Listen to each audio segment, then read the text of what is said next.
Good afternoon. I'm Pastor Tully here with an update on my progress reading through the whole New Testament this Lent. Got my reading list right here, been marking things off as I go. And I finished the Gospel of Luke last week. Now, I made a video a couple weeks ago about how Matthew wasn't really my favorite of the four Gospels. Well, Luke is my favorite. And the reason for that is just all the references to the poor and the needy and the oppressed and how God calls us to help them. And it starts off with this really kind of strong message right here in Luke 1 in a passage by Mary. She's praising God after she found out that she's going to have a baby. And so she prays, God drags strong rulers from their thrones and puts humble people in places of power. God gives the hungry good things to eat and sends the rich away with nothing.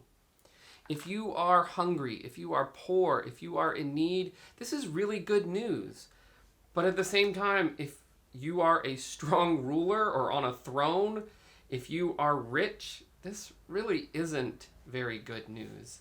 But basically, God is flipping the world upside down. God is bringing about a new world order where the poor are given preferential treatment, where the first are last and the last are first.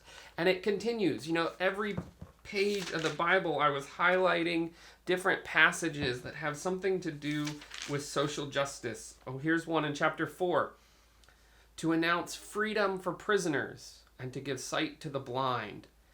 It would certainly be good news for everyone who is in jail or in prison if they were freed today. I don't know if that would be good news for everybody. Here's another one in chapter 6. God will bless you who are poor, but you rich people are in trouble. And it keeps going. I mean, I think I literally highlighted something on every page as I was making my way through the Gospels. Here's one in chapter 12. Then he said to the crowd, don't be greedy. Owning a lot of things won't make your life safe. Isn't that really powerful news? My favorite story in the book of Luke comes near the end. Jesus has been arrested in the garden.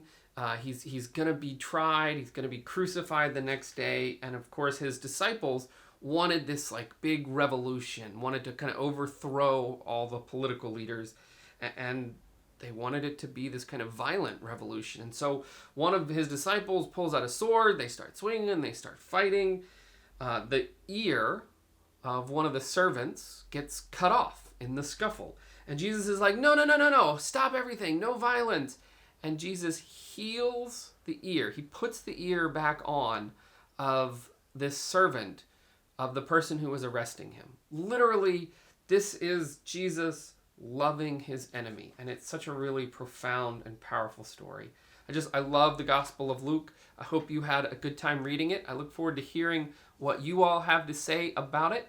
Today, I'm starting the book of Acts, which is like the follow-up book to the book of Luke. It's the same author, wrote both of those. There's a lot of different characters in the book of Acts, a lot of really well-known stories. Saul, who becomes Paul, that's a really important character in the book of Acts. So I look forward to hearing about how that goes for you this week. I know some of you were hoping to see me with a little bit less hair today. I promise you that's coming. I don't have the clippers that I need. I think I'll get that uploaded for you this Wednesday. All right, take care and have good reading.